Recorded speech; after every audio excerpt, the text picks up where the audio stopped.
Hello everyone guys, जैसा कि हम लोग सेमीकंडक्टर में बहुत सारी चीज़ें पढ़ चुके हैं, either it is energy band और it is N type P type semiconductors और it is intrinsic semiconductors extrinsic semiconductors, everything we have covered. Okay, PN junction diode, Zener diode, उनकी वर्किंग, उन पे बेस्ड कुछ क्वेश्चंस, ये सारी चीज़ें हम लोगों ने देख रखी है। अभी हमें करना था लाइट इमिटिंग डायोड, मतलब जो डिफरेंट टाइप ऑफ हमारे लिए एपरेटस होते हैं उनके बारे में डिस्कस करना था, लेकिन हम उनको अभी डिस्कस नहीं कर रहे हैं। We will discuss them later on. अभी हम एक बहुत इंपॉर्टेंट चीज़ डिस्कस करेंगे जो कि जेईई मेन के पॉइंट ऑफ व्यू से बहुत ज़्यादा इंपॉर्टेंट होती है, क्योंकि उस पर प्रीवियस ईयर्स में क्वेश्चंस भी आ चुके हैं एंड ट्रस्ट मी वो क्वेश्चन कई बार बच्चों से बनते भी नहीं है। सो हमें उनको डिटेल में करना है, जिससे कि इस क्लास में करने के बाद फिर अब आप कहीं भी जाइए, कुछ भी करिए, आपसे बनेगा। देखो, मैं इतना ज़रूर गारंटी दे सकता हूँ आपको कि आपको जो ये पर्टिकुलर लेक्चर मैं पढ़ा रहा हूँ, इस लेक्चर को पढ़ने के बाद आप कहीं से भी कोई भी क्वेश्चन करेंगे related to transistor JEE standard का, आपसे वो बनेगा, मेरा विश्वास मानिएगा, क्योंकि इसमें मैं हर वो चीज़ कवर कराने वाला हूँ जिसका इंपॉर्टेंस होता है जेईई मेन के पॉइंट ऑफ व्यू से। अब यहाँ पे वो चाहे वर्किंग से रिलेटेड बात हो, चाहे वो नोटेंशन से रिलेटेड बात हो, चाहे वो करंट के डायरेक्शन से रिलेटेड बात हो, चाहे वो डिफरेंट टाइप ऑफ मोड्स की बात हो, चाहे वो एम्पलीफायर की तरह कैसे काम करेगा ट्रांजिस्टर, इसकी बात हो, चाहे वो कैसे स्विच की तरह काम करेगा, कैसे वो ऑसिलेटर की तरह काम करेगा, हर चीज़ों का आप लोग को आइडिया मिलेगा इस लेक्चर की मदद से। सो इसीलिए मेरा हम्बल रिक्वेस्ट है कि आप इस पूरे लेक्चर को कवर करिएगा, तभी आप ट्रांजिस्टर में एक पकड़ बना पाएंगे। और एक भी ये भी बता दूं मैं आपको कि ये लेक्चर 10 से 5 मिनट का नहीं है कि थोड़ा सा कुछ भी बता के आगे बढ़ गए, नो, नॉट एट ऑल। ये काफ़ी एक लेंथी लेक्चर होने वाला है और अच्छा होने वाला है। सो इसीलिए पूरे लेक्चर को करिएगा।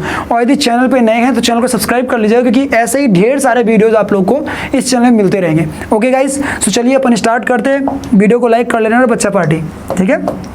चलो, अपन बात करने वाले ट्रांजिस्टर के बारे में। क्लियर है? ट्रांजिस्टर क्लियर है? ट्रांजिस्टर, ठीक है। ट्रांजिस्टर के बारे में अपन लोग समझते हैं कि ट्रांजिस्टर होता क्या है, what does it mean. Actually this is nothing but transfer of register, transfer of resistance. Clear है? ट्रांसफर ऑफ रेजिस्टेंस का मीनिंग क्या है अभी आपको समझ में आ जाएगा आगे चल करके, ठीक है। This is transfer of resistance. इसका मीनिंग ये है कि भैया ट्रांस मतलब ट्रांसफर, एंड आपका जो रजिस्टर होता है उससे स्टर मतलब ITOR वाला पोर्शन हटा कर लेके आए अपन लोग। क्लियर है बच्चा? तो ये ट्रांसफर ऑफ रजिस्टर जो होता है ये कैसे वर्क करता है अपन लोग इसको समझेंगे। ट्रांसफर ऑफ रेजिस्टेंस का मीनिंग भी आपको समझ में आ जाएगा आगे चल करके। क्लियर है? अपन आसान शब्दों में समझेंगे तो, ठीक है। चलिए इसको अपन पहले समझ लेते हैं कि ट्रांजिस्टर होता क्या है। This is like sandwich. आप लोगों ने सैंडविच देखा होगा, ठीक है ना। सैंडविच के बारे में आप लोगों ने सुना होगा माय डियर, सैंडविच के बारे में थोड़ा बहुत सुना भी होगा, ठीक है। जैसे कि उसमें क्या होता है माय डियर, 2 ब्रेड होती हैं और ब्रेड के बीच में हम कुछ स्टफिंग कर देते हैं। क्लियर है? लेकिन जो ब्रेड होती है उनका नेचर सेम होता है और जो स्टफिंग वाला मटेरियल होता है उसका नेचर जनरली डिफरेंट होता है, ठीक है। तो सेम पैटर्न पर ट्रांजिस्टर का फॉर्मेशन होता है। हम क्या करते हैं माय डियर कि एक पर्टिकुलर छोटा सा ऐसे हम क्या लेते हैं माय डियर, मान लो कि N टाइप का सेमीकंडक्टर लिए, ठीक है। उसके बगल में बीच में एक छोटा सा हमने ऐसे P टाइप का सेमीकंडक्टर मान लो इंसर्ट कर दिया, P टाइप का।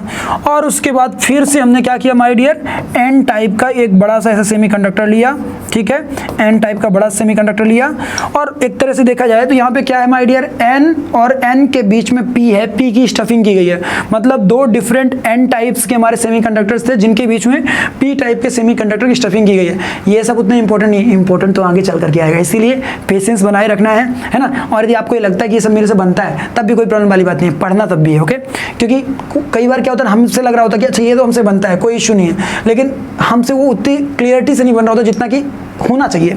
तो इसीलिए सारी चीज़ों को देखिएगा, ठीक है। सेम पैटर्न में ये भी पॉसिबिलिटीज़ थी कि हम ऐसा करें कि P टाइप का ले लें, ठीक है माय डियर। उसके बाद मैं उसमें ध्यान से देखा जाए तो ऐसे N टाइप की स्टफिंग कर दूं और उसके बाद फिर से मैं क्या कनेक्ट कर दूं माय डियर, P टाइप का कनेक्ट कर दूं, ठीक है। P टाइप कैसे कनेक्ट करा दूं, ठीक है। यहाँ पे आप एक बात देख रहे होंगे कि जब मैं फिगर बना रहा हूँ तो इसका साइज में कुछ और रख रहा हूँ, इसका साइज में कुछ और रख रहा हूँ और इसका साइज में कुछ और रख रहा हूँ, है ना। सेम पैटर्न मैंने यहाँ पे फॉलो किया है। ठीक है कि मुझे ये बात समझ में आ रही है how it is working as sandwich, लेकिन सैंडविच में भी मैं इस बात का ध्यान रख रहा हूँ कि जो ऊपर वाली ब्रेड है उसकी साइज क्या होनी चाहिए, जो नीचे वाली ब्रेड है उसकी साइज क्या होनी चाहिए, जो बीच में स्टफिंग है उसका साइज क्या होना चाहिए। इन बातों का स्पेशल तवज्जो दिया जा रहा है इन बातों को। क्लियर है? ऐसा क्यों होता है, अभी आपको कारण समझा दूंगा मैं अच्छे से। ठीक है, अभी मुझे ये बताइए सबसे पहले कमेंट करके चैट सेक्शन में कि ये बात समझ में आई कि नहीं आई कि ट्रांजिस्टर बनता कैसे, how it is formed. Clear है? तो जनरली हम लोग को दो तरह के ट्रांजिस्टर देखने को मिलते हैं my dear, NPN and PNP. Clear है? NPN and PNP. ठीक है, जो हमारे 11th-12th के टॉपिक्स में डिस्कशन का पार्ट होते हैं। कहने के लिए तो बहुत कुछ है, बहुत कुछ, हम इनको बहुत सारा नाम दे सकते हैं, बहुत सारा कुछ इनके बारे में डिस्कशन कर सकते हैं, लेकिन जिसका हमें यूज है हमें उसी के बारे में फोकस करना अभी। ओके, तो ये हमारा एनपीएन पीएनपी ऐसे ट्रांजिस्टर्स फॉर्म हो जाते हैं। ठीक है, इन एनपीएन या फिर पीएनपी ट्रांजिस्टर्स में जनरली देखा गया कि हम इसको नाम देते हैं माय डियर इमीटर का, इसको हम नाम देते हैं माय डियर बेस का, और इसको हम नाम देते हैं माय डियर कलेक्टर का। ठीक है, इसी तरह इसमें इसको नाम देते हैं इमीटर का, ठीक है, इसको नाम देते हैं माय डियर बेस का, और इसको नाम देते हैं माय डियर कलेक्टर का। ठीक है, अब ये आपका इमीटर, बेस या कलेक्टर ये कैसे डिसाइड किए थे, क्या किसी को भी हम बोल सकते हैं? तो इसका आंसर है कि नहीं।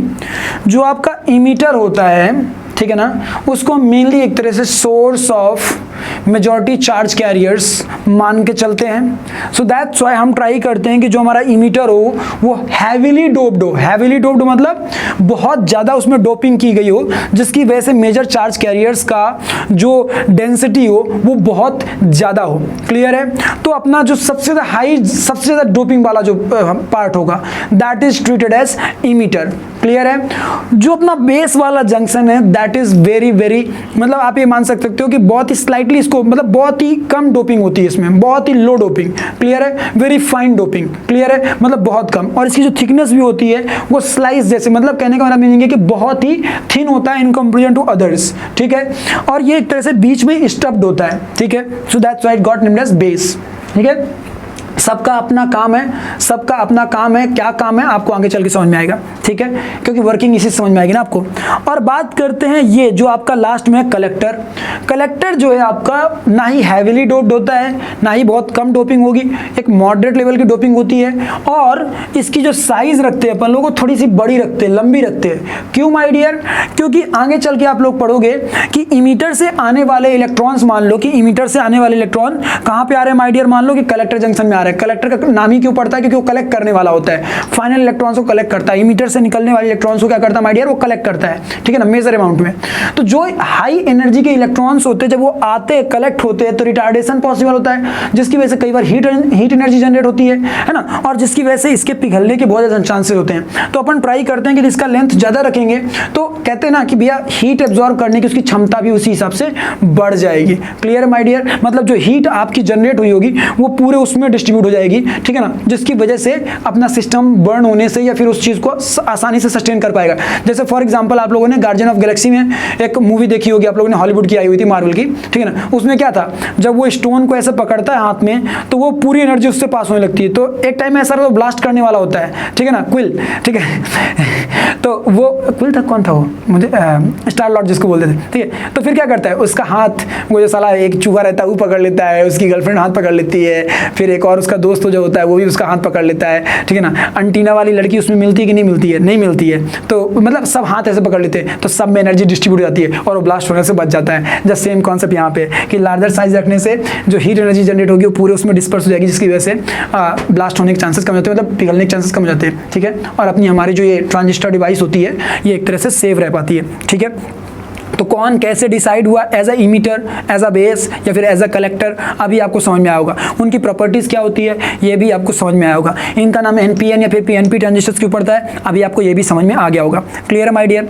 अब जनरली देखा गया है कोई भी चीज़ को ऑपरेट करने के लिए, क्लियर है, किसी भी चीज़ को ऑपरेट करने के लिए हम लोग ट्राई करते हैं कि भाई जो हमारा इमीटर बेस जंक्शन होता है, इमीटर बेस सेक्शन जो होता है, हम उसको फॉरवर्डाइज कंडीशन में रखते हैं माय डियर। ठीक है, और जो हमारा और आगे जो हमारा कलेक्टर बेस जंक्शन होता है माय डियर, उसको हम लोग ट्राई करते हैं रिवर्स बाइस कंडीशन में रखने के लिए। क्लियर है? फिर से सुन लीजिएगा, इमीटर बेस्ड जंक्शन को हम किस में रखते हैं my dear? Forward bias condition में रखते हैं, और कलेक्टर बेस्ड जंक्शन को हम कैसे रखते हैं? रिवर्स बायस कंडीशन में रखते हैं। क्यों, कैसा, सब समझ में आ जाएगा, टेंशन मत लीजिएगा, बस अभी इतना समझिए कि ऐसा होता है, ठीक है? तो यदि मान लो फॉर एग्जाम्पल, एक एग्जाम्पल के लिए लेता हूँ मैं इसका नोटेशन निकालना चाहता हूँ कि फिगर कैसा दिखेगा उसको हम कैसे दिखाएंगे किसी भी ट्रांजिस्टर को, वो दिखाने के लिए मैं आपको यहाँ पे क्या कर रहा हूँ माय डियर। मान लीजिए फॉर एग्जाम्पल ये हमारे पास ट्रांजिस्टर है, ठीक है बेटा, ऐसे NPN है, NPN, ठीक है, ऐसे मैंने कनेक्ट करा लिया। फॉर एग्जांपल ये NPN है, तो फॉरवर्ड कंडीशन में ये हमारा इमीटर है, ये हमारा बेस है और ये हमारा कलेक्टर है। तो हमने इसको क्या किया माय डियर, ध्यान से देखो, यहाँ पे हमने क्या किया इसको माय डियर, ध्यान से देखो, इसको हमने कुछ ऐसा किया है कि भाई नेगेटिव जो लोअर पोटेंशियल है वो N साइड से कनेक्टेड है, हायर पोटेंशियल P साइड से connected, that's why this is forward bias condition, है ना? ये हम लोगों ने फॉरवर्ड कैसे है हम लोगों ने ऑलरेडी पढ़ रखा है, ठीक है? और इसको हमने रिवर्स वाइज के रखने के चक्कर में, रिवर्स वाइज रखने के चक्कर में हमने इसको ऐसे कनेक्ट करा दिया माय डियर। चलो ये हमने कनेक्ट तो करा लिया। आप ध्यान से देखो, यहाँ पे मेजर चार्ज कैरियर्स कौन होंगे माय डियर? इलेक्ट्रॉन्स होंगे, ठीक है, इलेक्ट्रॉन्स होंगे, ठीक है। यहाँ पे मेजर चार्ज कैरियर्स कौन होंगे? होल होंगे, लेकिन डेंसिटी बहुत कम होगी क्योंकि डोपिंग बहुत ज़्यादा नहीं हुई है, ठीक है। और यहाँ पे मेजर चार्ज कैरियर्स कौन होंगे माय डियर? इलेक्ट्रॉन्स होंगे, ठीक है, बहुत अच्छे, नो प्रॉब्लम। अब जैसे ही ये स्विच मान लो क्लोज की गई, जैसे ये स्विच क्लोज करी हमने, करंट फ्लो स्टार्ट होगा, ठीक है। इस नेगेटिव टर्मिनल की वजह से, यहाँ पे नेगेटिव टर्मिनल होने की वजह से यहाँ पे नेगेटिव हुआ और यहाँ पे पॉजिटिव हुआ, ठीक है।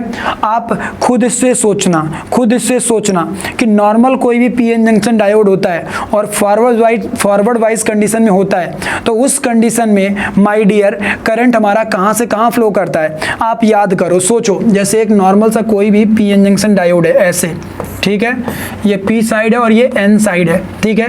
तो हमारा करंट यहाँ से यहाँ फ्लो करता है माय डियर, यदि ये फॉरवर्ड वाइज कंडीशन में है तो, ठीक है। तो यदि फॉरवर्ड वाइज कंडीशन में है तो P से N साइड के लिए करंट फ्लो करता है, ठीक है ना। मतलब हमारा जो करंट फ्लो करेगा माय डियर वो कहाँ से कहाँ फ्लो करेगा? Our current will flow like this, ठीक है ना। मतलब कुछ ऐसे जा करके और ऐसे आएगा, ठीक है। इस पर्टिकुलर सेक्शन में जो करंट है जो इस इमीटर से निकल रहा है, लेट अस सपोज हमने इसको नाम दे दिया IE, इमीटर करंट IE, और जो यहाँ से फ्लो कर रहा है लेट अस हमने इसको नाम दे दिया IB, ठीक है। अब दिमाग लगाओ, तुम खुद से भी सोचो, जब रिवर्स वाइज कंडीशन में होता है वही पर्टिकुलर, तो उस कंडीशन में क्या होगा माय डियर? इसको ऐसे समझो, ऐसे समझना, ध्यान समझना, यहाँ पे होगा क्या? इलेक्ट्रॉन्स के ऊपर मान लो कि फोर्स लग रहा है, इस नेगेटिव पोटेंशियल की वजह से मान लो इसको पुश किया जा रहा है, ठीक है ना। तो ये इलेक्ट्रॉन्स पॉसिबल है कि उस इलेक्ट्रिक फील्ड की वजह से क्या हो जाए माय डियर? उस इलेक्ट्रिक फील्ड की वजह से पॉसिबल है कि वो एक्सेलरेट करे और यहाँ से क्रॉस कर जाए, ऐसे क्रॉस कर जाए। अब वो जब इलेक्ट्रॉन्स यहाँ से ऐसे क्रॉस करेंगे माय डियर, तो वी ऑल नो दैट कि वहाँ दो पॉसिबिलिटीज हो सकती हैं, थोड़ा ध्यान दीजिएगा, वहाँ दो पॉसिबिलिटीज हो सकती है क्रॉसिंग के वक्त। एक पॉसिबिलिटी ये हो सकती है कि भाई इलेक्ट्रॉन जो है हाई एनर्जी वाले इलेक्ट्रॉन से वो डायरेक्टली यहाँ से यहाँ निकल जाए, पहली पॉसिबिलिटी है। और दूसरी पॉसिबिलिटी है कि वो इलेक्ट्रॉन्स यहाँ पे पाए जाने वाले majority charge carriers base section में जो होल्स हैं उन होल के साथ रिकम्बाइन हो जाए, ठीक है ना, ये भी पॉसिबिलिटी है। या फिर ये पॉसिबिलिटी कि उस जोन में पाए जाने वाले किसी बॉन्ड से जाके टकरा जाए जिसकी वजह से electron and hole pair form हो जाए, है ना। या फिर ये भी पॉसिबिलिटी है कि वेस जंक्शन से उनका फ्लो पॉसिबल हो जाए, क्लियर है। तो इन सब चीजों की वजह से यहाँ पे करंट स्टेब्लिश होता है, बोले तो IB, इसको हम लोग क्या नाम देते हैं माय डियर? IB, ठीक है। और जो electrons high energetic electron, major number of electrons जो कि डायरेक्टली क्रॉस कर जाते हैं, क्योंकि बीच में जो हमने बेस रखा है वो बेस ऐसे रखा है माय डियर कि वो बहुत ही थिन डोप्ड है, बहुत ही थिन डोप्ड है, ठीक है ना, मतलब बहुत ही थिन है और साथ में स्लाइट डोपिंग हुई है उसकी, ठीक है। तो जिसकी वजह से पूरे चार्जेस का रिकम्बिनेशन भी नहीं हो पाएगा, साथ में एक तरह से देखा जाए तो उस जोन में इतने बॉन्ड भी नहीं होंगे कि उनको ब्रेक करने की वजह से कुछ भी ऐसा IB का वैल्यू बहुत ज्यादा हो पाए। No, not at all, IB का वैल्यू बहुत ही स्लाइटली स्मॉल होगा इन कंपेरिजन टू IE, ठीक है ना, बट फिर भी कुछ होगा। अब तुम्हारे मन में क्वेश्चन आएगा, सर ये बीच में उंगली करने के लिए क्यों रखे हो, इसको हटा दो ना, सीधा सीधा पूरा करंट अचीव करो ना। तो फिर ट्रांजिस्टर फिर काहे को ट्रांजिस्टर कहलाएगा माय डियर? फिर तो पीएन जंक्शन डायोड हो गया ना, और पीएन जंक्शन डायोड थोड़ी यहाँ पढ़ रहे हैं हम यहाँ पढ़ रहे हैं ट्रांजिस्टर। यहाँ पे कैसे बेस का बहुत बड़ा महत्व है, अभी आपको समझ में आएगा जब आप आगे पढ़ोगे, then you will realise okay base का इतना बड़ा रोल था, वो तो हम इसको मजाक में ले रखे थे, अभी समझ में आएगा, ठीक है। तो ये इलेक्ट्रॉन सब फ्लो कर रहे हैं इन इलेक्ट्रॉन्स के फ्लो की वजह से आप देख सकते हो कि measure of the electrons flow किए इधर की ओर, जिसकी वजह से एक करंट यहाँ पे स्टेब्लिश हो गया, बोले तो IC। क्या हो गया माय डियर? IC। तो इस जंक्शन के लिए यदि KCL रूल के अकॉर्डिंग मैं बात करूं तो इधर से IB आ रहा है, इधर से IC आ रहा है, इधर IE जा रहा है, तो ये क्या हो जाएगा my dear? IE could be written as IB plus IC। Clear है? हम ऐसा लिख सकते हैं। क्लियर है? ऐसा हम लिख सकते हैं। ठीक है, we can write it like this, IE is equals to IB plus IC। या फिर इस जंक्शन की बात कर लेते तो IE आ रहा है जो कि IB और IC में डिस्ट्रीब्यूट हो जा रहा है। ठीक है, तो ये रूल बहुत ही इंपॉर्टेंट है जो कि हम लोग लाइफ लॉन्ग हमारे काम में आने वाला है। ठीक है, और यहाँ पे ये भी देखा जाता है कि IA के कंपेरिजन में जो आपका IB होता है बहुत ही स्मॉल होता है IB। ठीक है, एंड जो IE होता है उसकी जो IC होता है उसकी वैल्यू देखी गई है कि IC is alpha times of IE। Clear है? Alpha times of IE। ठीक है my dear, alpha times of IE मतलब एक पैरामीटर हम लोग डिसाइड कर सकते हैं, बेसिक पैरामीटर के अल्फा इज इक्वल्स टू, मतलब कहीं पे भी यदि अल्फा वर्ड यूज होता है तो हम समझ जाएंगे that is giving us IC by IE। Clear है माय डियर? और जनरली देखा गया है कि IC is approximately 95 to 98% of IE. ठीक है, and IB is the remaining. So IB could be written as IB can be written as 2 to 5%. 2 to 5%. Clear? 2 to 5% of IE। Clear है बेटा?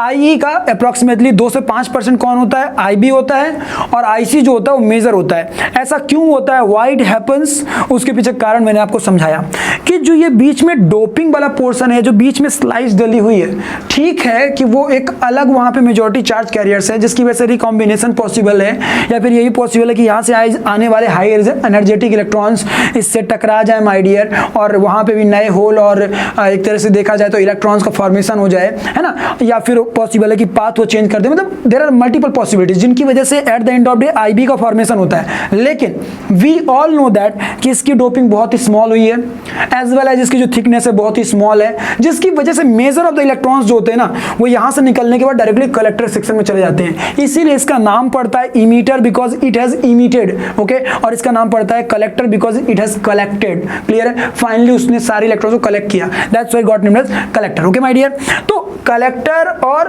IB का जो ये पर्टिकुलर रेशियो होता है, जो पर्टिकुलर इंपॉर्टेंट पॉइंट्स हैं, ये कैसे आ रहे हैं, आई होप सो कि आपको समझ में आ रहा होगा। अल्फा की वैल्यू क्या होती है ये याद रखना है। ठीक है, आपका IC और IE में क्या रिलेशन होता है ऑलमोस्ट वो याद रखना है। IB और IC में रिलेशन 2 to 5% ऑफ IE लिखना चाहिए था, IC नहीं लिखना चाहिए था, IE लिखना चाहिए था। तो IB और IE में क्या रिलेशन होता है ये भी याद रखना है। ठीक है, एंड ओवरऑल जो KCL रूल कहता है, मतलब किरचॉफ का जो करंट रूल कहता है, ठीक है ना, जंक्शन रूल जो कहता है वो क्या कहता है माय डियर कि IE will be equivalent to IB plus IC। ठीक है, तो देखो NPN ट्रांजिस्टर या PNP ट्रांजिस्टर का जो अपन लोग साइन डिसाइड करते हैं कि हम इसको कैसे रिप्रेजेंट करेंगे, हम इसको कैसे दिखाएंगे, वो दिखाने का तरीका यहीं से अपन समझ लेंगे आसान शब्दों में।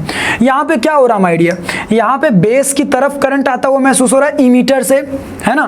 अब मान लो यदि यहीं पे PNP होता तो PNP पे जस्ट उसका उल्टा होता, मतलब इमीटर की तरफ जाता हुआ दिख रहा होता माय डियर करंट। ठीक है, तो उस लॉजिक के हिसाब से अपन लोग यदि ड्रॉ करें तो जनरली जो हमारा ट्रांजिस्टर ड्रॉ किया जाता है क्या है, एक मिनट, हाँ ठीक, ट्रांजिस्टर जो ड्रॉ किया जाता है that appears like this.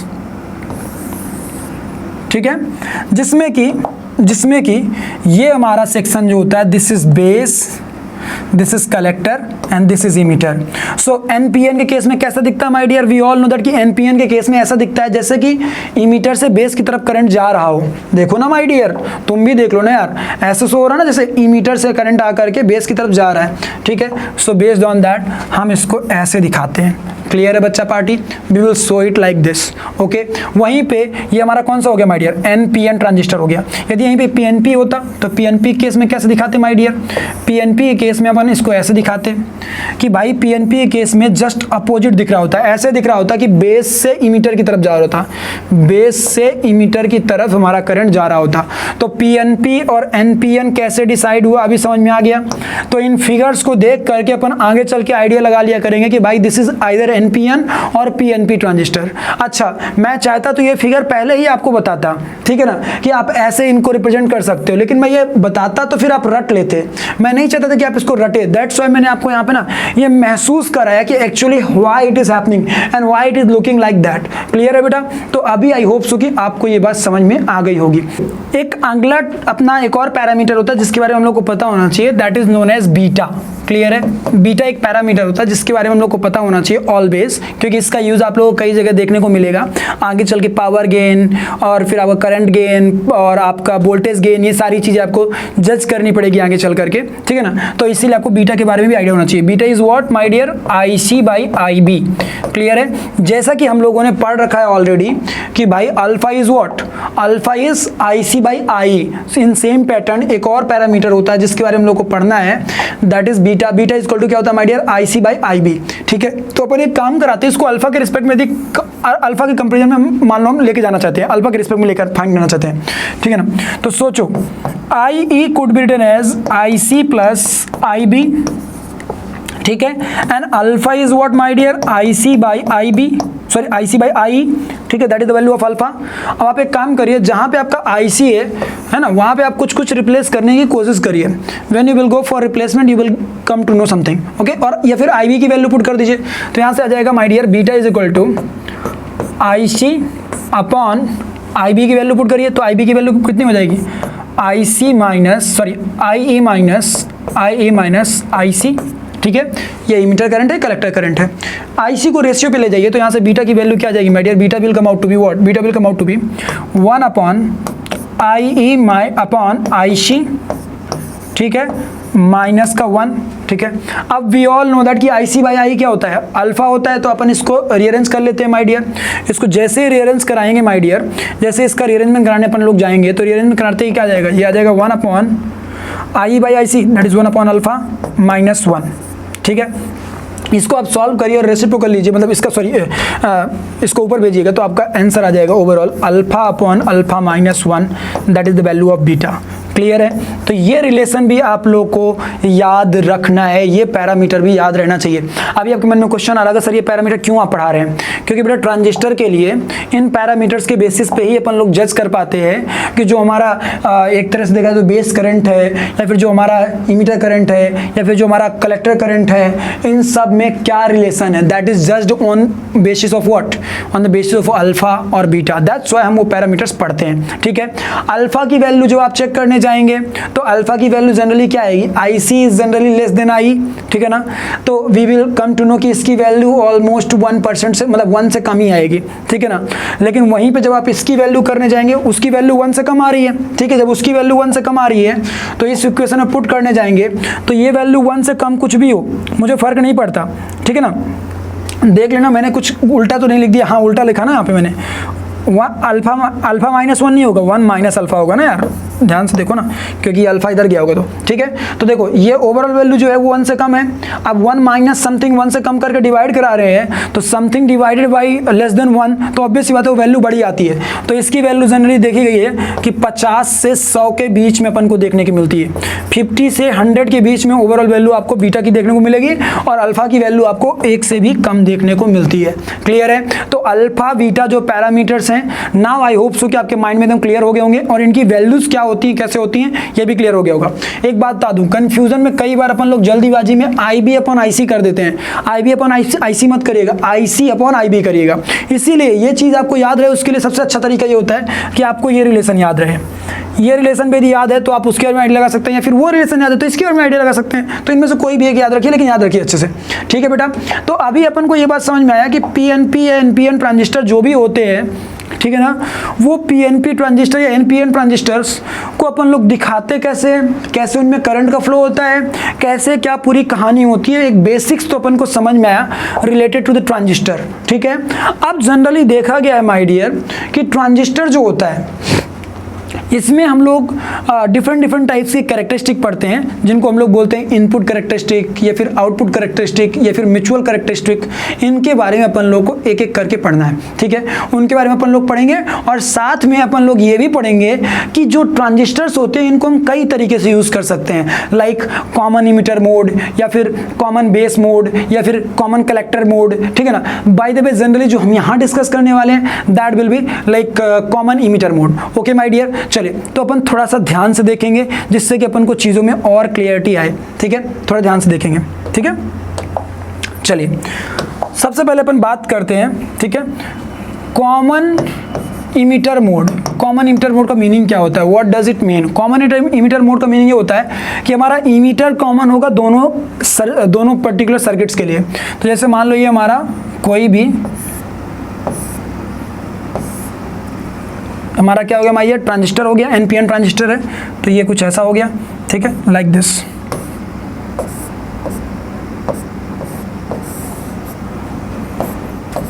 Common है, इसको अर्थ भी बोल सकते हो, कोई जरूरत नहीं अर्थ दिखाने की, जरूरत नहीं थी, बोल सकते हो, ठीक है। ये कैसा होना चाहिए my dear, forward bias condition में होना चाहिए। इसलिए हमने बैटरी को कुछ ऐसे कनेक्ट कराया है क्योंकि ये NPN है ना, तो NPN है तो P वाला जो हायर टर्मिनल से कनेक्टेड होगा, जो N होगा हमारा लोअर टर्मिनल से कनेक्टेड होगा। क्लियर है माय डियर, तो इसलिए उसको फॉरवर्ड वाइज कंडीशन में लिखा। This is what, this is base, ये एक तरह से देखा जाए तो बेस और इमीटर का जंक्शन है। क्लियर है, तो इन दोनों पॉइंट्स के अबाउट का जो पोटेंशियल डिफरेंस होगा that will be treated as what, VBE। उसी को हम लोग क्या बोलते हैं माय डियर, VBE, ठीक है। इसी को हम लोग क्या बोलते हैं माय डियर, VBE। कई लोग इसको भी बोल के दिखाएंगे और कई लोग इसको भी दिखाएंगे, तो आपको कंफ्यूज नहीं होना, एक्चुअली वो वही वाली बात है, ठीक है। और ये वाला जो जंक्शन है इसको रिवर्स वाइज कंडीशन में रखना है, तो रिवर्स वाइज कंडीशन में रखने का मतलब क्या हुआ, लाइक दिस, मान लो कुछ ऐसे, ठीक है, कुछ ऐसे, ठीक है। अब क्या है, higher terminal is connected to P, sorry N, that means that is reverse bias condition. Okay बेटा,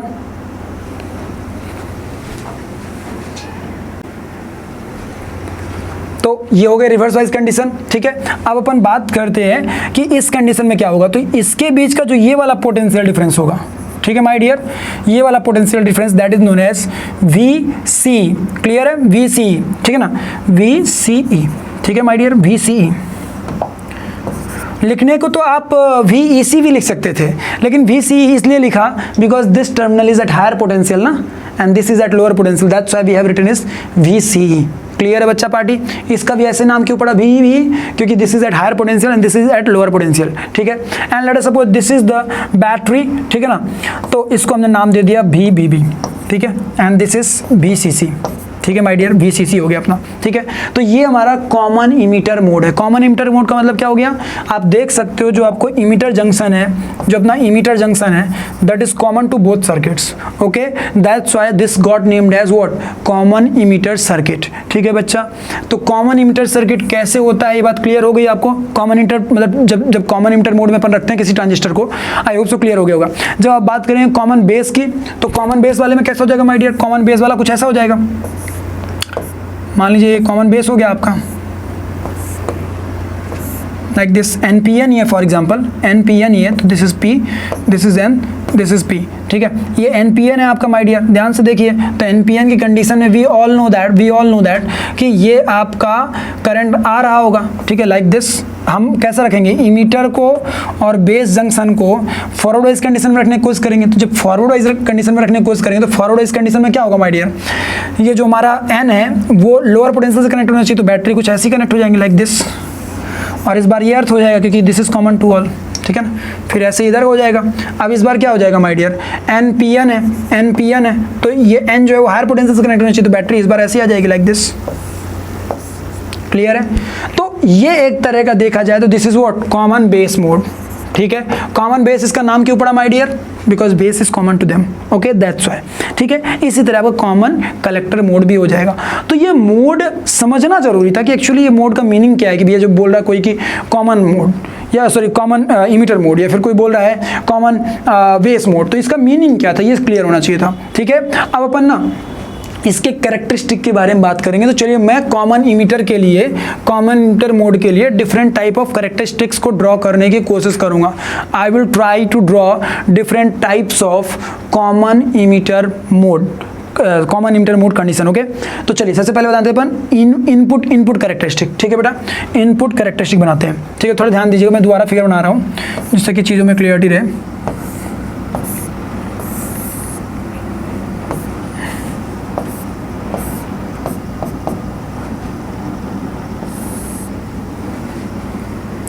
एन पी एन।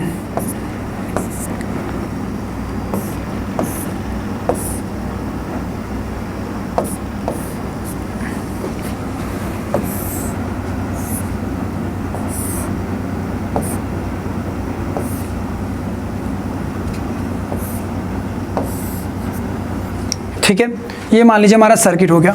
ठीक है बच्चा पार्टी, ठीक है। अब अपन ध्यान से देखते हैं यहाँ पे क्या होगा my dear, this is I B, this is I B, ठीक है, this is I and this is I C. ठीक है बेटा, ये कुछ ऐसे हमारे फिगर्स हो गए। अब इनपुट कैरेक्टरिस्टिक का मीनिंग क्या है, what does it mean, input characteristic का मीनिंग क्या है। क्योंकि देखिएगा मैं एक बात बता दूं आप लोगों को, जब तक आप लोगों को इनपुट कैरेक्टरिस्टिक के बारे में आइडिया नहीं होगा, आउटपुट कैरेक्टरिस्टिक के बारे में आइडिया नहीं होगा, तब तक आप इस बात को जज नहीं कर पाएंगे कि एक्चुअली ये एम्पलीफायर की तरह काम कैसे करता है, ये स्विच की तरह काम कैसे करता है, ये सारी चीज़ें आपको क्लिक नहीं कर पाएंगे। ठीक है ना, तो इसलिए अपन थोड़ा ध्यान से देखेंगे तो अपन को क्लियर हो पाएंगे चीज़ें। इसको एकदम बड़े प्यारे से समझने की कोशिश करेंगे, बड़ा प्यारे तरीके से। ठीक है, चलो इसका हम लोग एक तरह से ये देखना चाहते हैं कि जो भी इसके अबाउट पोटेंशियल डिफरेंस है, जो भी इसके अबाउट पोटेंशियल डिफरेंस है, let us suppose that is V B, उस वी बी को चेंज कराने पे, उस वी बी को चेंज कराने पे इस पर्टिकुलर आई वी की वैल्यू में कैसे चेंजेस देखने को मिल रहे होंगे। ठीक है ना, दिखाने के लिए यहाँ पे रेजिस्टेंसेस भी दिखा सकते थे कि भैया दिस इज लोड रेजिस्टेंस जिसके बाद आपको आउटपुट मिलेगा, दिस इज योर इनपुट। ठीक है ना, बट ये सब करने की जरूरत नहीं है, अभी बस मैं करंट की बात कर रहा हूँ कि कैसे करंट का यहाँ पे वेरिएशन हो रहा होगा with respect to this change in potential. Okay, या फिर with respect to I B ये पोटेंशियल कैसे चेंज हो रहा होगा, ये भी बोल सकते हैं। Keeping V C E constant, keeping V C E constant, ये जो वी सी ई है इसको कांस्टेंट रखते हुए, वी सी ई को कांस्टेंट रखते हुए माय डियर, इसको कांस्टेंट रखते हुए वी बी ई के वेरिएशन पे आई बी का वेरिएशन कैसे हो रहा होगा, इस बात को देखना, that is known as input characteristic. Clear my dear, input characteristic समझ में आ गया अभी। तो चलिए अपन को ड्रॉ करना है, अपन ड्रॉ करते हैं। मान लीजिए मैं इधर दिखाता हूँ करंट आई, ठीक है बच्चा, और आई भी दिखा रहा हूँ, और इधर दिखा रहा हूँ मैं वी बी ई। ठीक है, I am showing here V B E. ठीक है, आप थोड़ा दिमाग लगाइए, जस्ट अप्लाई योर ब्रेन, कि आप यदि यहाँ से वोल्टेज पोटेंशियल डिफरेंस ये वाला बढ़ा रहे हैं, वी बी ई की वैल्यू बढ़ा रहे हैं, वी बी को वैल्यू बढ़ाने का मतलब क्या हुआ, वी बी ई की वैल्यू बढ़ाने का मतलब इसके इसको बढ़ा करके मदद लेकर के उसकी। ठीक है ना, now let us suppose if you are increasing V B E, ठीक है, वी बी ई की वैल्यू बढ़ा रहे हैं, तो एक तरह से आप कर क्या रहे हैं, ये जो आपका पी एन जंक्शन डायोड है, पी एन जंक्शन डायोड ही तो हो गया ना एक तरह का, अरे दो पी एन जंक्शन डायोड है अलग अलग, जिनको कि मर्ज करा के ट्रांजिस्टर बना गया लॉजिकली। ठीक है ना, क्योंकि दो जंक्शन है एक तरह से, एक जंक्शन इधर है तो एक जंक्शन इधर है, पी और एन के बीच के एक जंक्शन है, ठीक है ना, और एक एन और पी के बीच का जंक्शन है, या फिर एन पी एन है तो एक एन और पी के बीच का जंक्शन हो गया, और एक पी और एन के बीच का जंक्शन हो गया। तो ये ध्यान से देखिए, तो आपका ये पी है और ये आपका एन है, तो पी और एन के बीच में एक जंक्शन है, ये फॉरवर्ड वाइज कंडीशन में, this is forward bias condition. Clear है, तो जब ये फॉरवर्ड वाइज कंडीशन है माय डियर, तो फॉरवर्ड वाइज कंडीशन में क्या होता है, we all know that, we all remember, मुझे याद होना चाहिए कि भाई जब कभी भी अप्लाइड पोटेंशियल बढ़ाते हैं तो धीरे धीरे करके पोटेंशियल बैरियर की वैल्यू घटती है, लेकिन जब तक कि पोटेंशियल बैरियर का एग्जिस्टेंस रहता है तब तक कहीं ना कहीं जो करंट ग्रोथ देखने को मिलती है माय डियर, वो बहुत ही स्मॉल देखने को मिलती है। जो यहाँ पे करंट ग्रोथ देखने को मिलती है वो बहुत ही स्मॉल, ऑलमोस्ट नेग्लिजिबली स्मॉल देखने को मिलती है। ठीक है बच्चा, ये पेन को क्या हो गया भाई, एक सेकंड, ऑलमोस्ट बहुत ही, अरे ये पेन को, हाँ ठीक है अब सही, ऑलमोस्ट बहुत स्मॉल देखने को मिलती है। और एक टाइम आता है कट इन वोल्टेज या फिर थ्रेशोल्ड वोल्टेज, जब हमारा एक तरह से देखा जाए तो वहाँ पे जो पोटेंशियल बैरियर होता है वो खत्म हो जाता है, और एकाएक डिप्लेशन जोन की वैल्यू का नील हो जाती है, और एकाएक सडन ग्रोथ इन करंट देखने को मिलता है। ठीक है, तो उसी पैटर्न पे यहाँ पे आई वी की वैल्यू में भी ग्रोथ देखने को मिलेगी। ठीक है, आई वी की वैल्यू में भी ग्रोथ देखने को मिलेगी, तो ये सडन, एकदम सडन ग्रोथ होगी, there will be sudden growth like this. Okay, and ये एक तरह का हमारा क्या हो जाएगा my dear, we cut in voltage या फिर एक तरह से वी थ्रेशोल्ड वोल्टेज। ठीक है ना, तो आप देख सकते हो कि इसकी जो कैरेक्टरिस्टिक आ रही है माय डियर, जो इसकी कैरेक्टरिस्टिक आ रही है वो similar to P N junction diode at forward condition आ रही है, फिगर सेम है, लेकिन एक बात का बस ध्यान रखिए, यहाँ पे करंट का अंतर क्या है। करंट का अंतर ये है कि वहां पे क्या होता था, वहां पे ये होता था कि जो करंट इधर से एंटर कर रहा है वही करंट उधर से निकल रहा होता था। ठीक है। लेकिन यहाँ पे कहानी ऐसी नहीं है, यहाँ पे कहानी ऐसी इसलिए नहीं है क्योंकि ध्यान से देखो तो यहाँ से जो करंट इंटर कर रहा है इमिटर जंक्शन से, जो इलेक्ट्रॉन्स का फ्लो स्टार्ट हो रहा है, उनमें से मेजर ऑफ द इलेक्ट्रॉन्स जो है वो कलेक्टर जंक्शन में चले जा रहे हैं, उनको कलेक्टर जंक्शन कलेक्ट कर ले रहा है, ठीक है ना।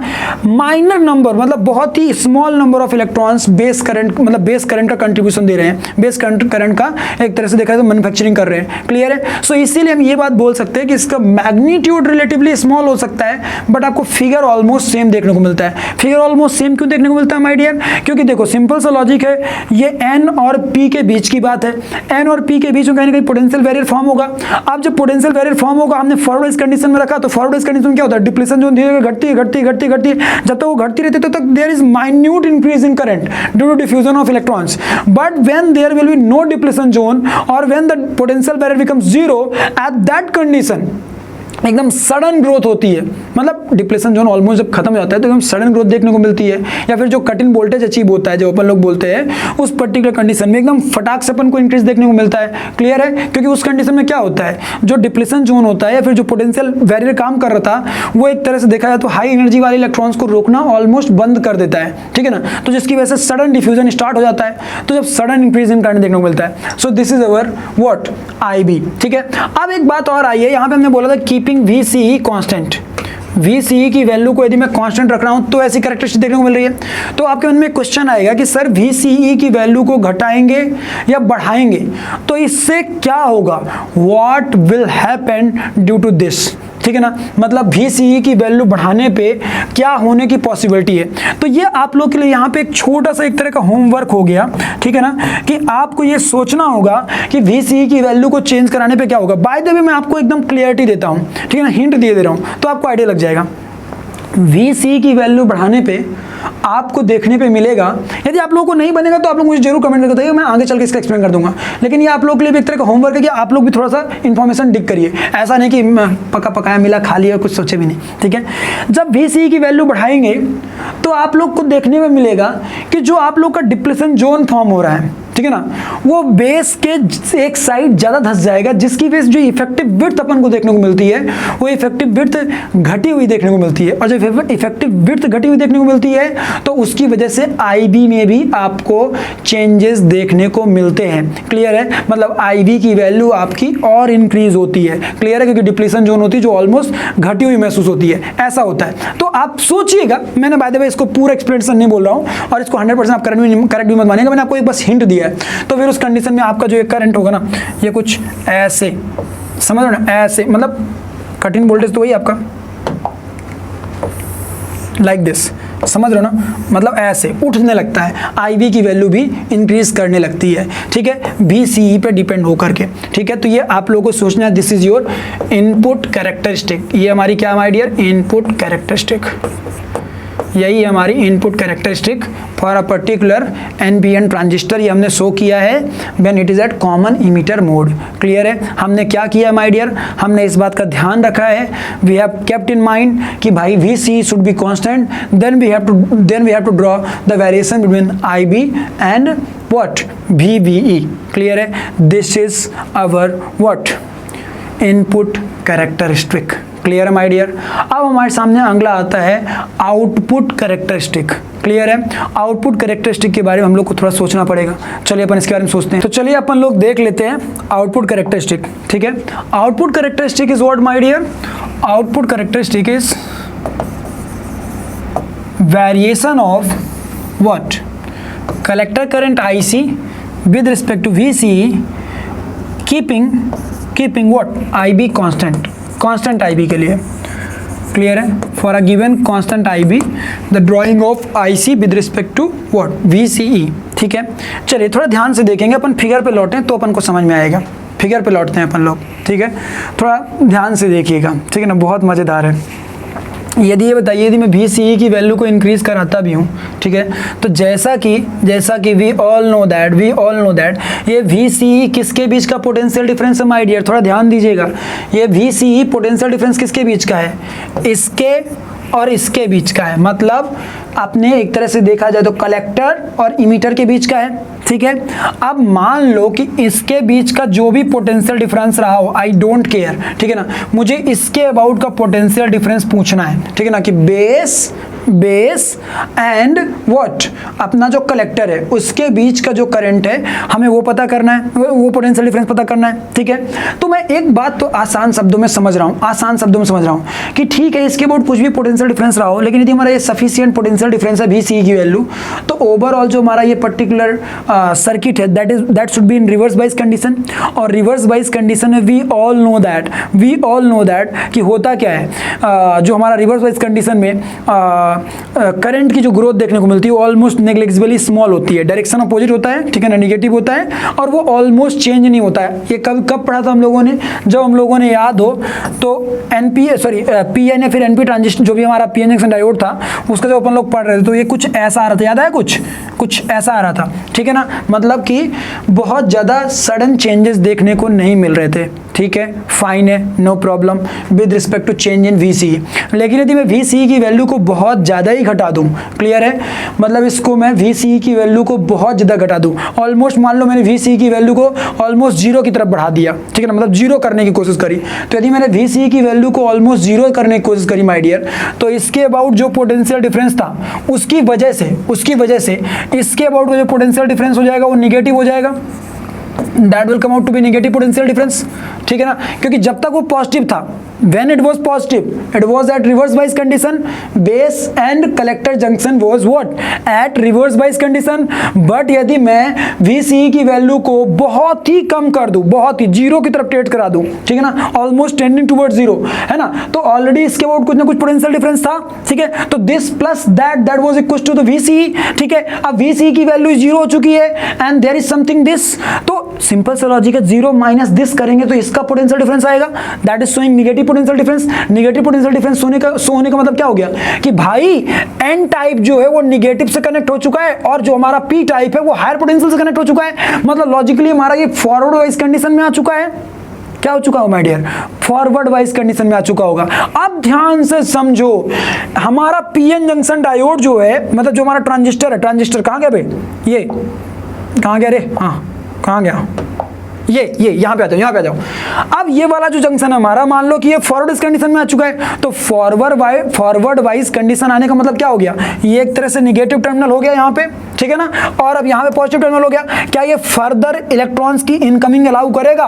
ऑब्वियस सी बात है, नेवर, नहीं अलाउ करेगा। वो अब बैरियर काम कर लेगा, हट साला तुम्हें हम नहीं आने देंगे। मतलब अब फर्दर इलेक्ट्रॉन्स का जो डिफ्यूजन हो रहा था उसको भी कौन अपोज करने लगेगा, ये निगेटिव पोटेंशियल अपोज करने लगेगा। मतलब माय डियर फिर से समझो, पूरी दिमाग लगाना एकदम कि हुआ क्या, चारों तरफ धुआं हुआ क्या। एक्चुअली देखो, इसके अबाउट जो पोटेंशियल डिफरेंस था पहले, ठीक है चलो नन जीरो, तो मान लो 5 वोल्ट था या 10 वोल्ट था या 20 वोल्ट था, ठीक है, इसके अबाउट कुछ पोटेंशियल डिफरेंस रहा होगा, तो 20 वोल्ट में से मैंने उसको माइनस कर दिया, तो फिर भी सफिशिएंट पोटेंशियल डिफरेंस आ रहा था माय डियर, ठीक है। And this was at reverse bias condition. तो रिवर्स बाइस कंडीशन में वी ऑल नो दैट कि इस पोटेंशियल डिफरेंस के चेंज होने की वजह से भी बहुत ज़्यादा चेंज इन करंट देखने को नहीं मिलता है। उसका फिगर मैंने कहाँ बनाया था माय डियर, मैंने इसका फिगर ऑलरेडी बता रखा हूँ मैं आप लोग को।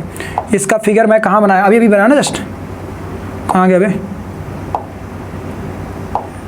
अब ये भी जस्ट बनाया था, उड़ा दिया क्या,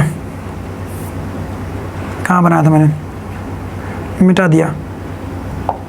चलिए, वो मैंने ये बनाया था कि ऐसे कुछ करके, ऐसे ऑलमोस्ट क्लियर है, ठीक है। मतलब बहुत ज़्यादा चेंजेस देखने को नहीं मिलते हैं। लेकिन यदि मैं VCE की वैल्यू को घटाता जाऊं और घटाते ऑलमोस्ट टेंडिंग टुवर्ड जीरो कर दूं, तो यदि ऑलमोस्ट टेंडिंग टुवर्ड जीरो कर दूं, ध्यान देना यहीं भी पूरा खेल है, यदि टेंडिंग टुवर्ड जीरो कर दूं तो इसके अबाउट जो पोटेंशियल डिफरेंस हो जाएगा डेल्टा भी, प्लस इसके अबाउट जो पोटेंशियल डिफरेंस हो जाएगा, उन दोनों को मिला के हमारा VCE काउंट हो रहा था। अब VCE की वैल्यू जीरो हो चुकी है, ये ऑलरेडी डेल्टा भी पॉजिटिव है, because this is at let us suppose forward condition, तो ये हमारा डेल्टा भी ऑलरेडी पॉजिटिव है, ठीक है ना। तो जब जीरो में से इसको माइनस कराएंगे तो ये ओवरऑल वैल्यू क्या आ जाएगी, निगेटिव आ जाएगी। मतलब इसके अबाउट पोटेंशियल डिफरेंस निगेटिव हो चुका है। और निगेटिव होने का मीनिंग क्या हुआ माय डियर, निगेटिव होने का मीनिंग हो गया कि जब तक पॉजिटिव था जब तक पॉजिटिव था, पॉजिटिव होने का मतलब ये था कि भैया n is connected to the higher terminal and p is connected to the lower terminal, so it was at reverse bias condition. लेकिन जैसे ही पोटेंशियल डिफरेंस नेगेटिव हुआ इसके अबाउट,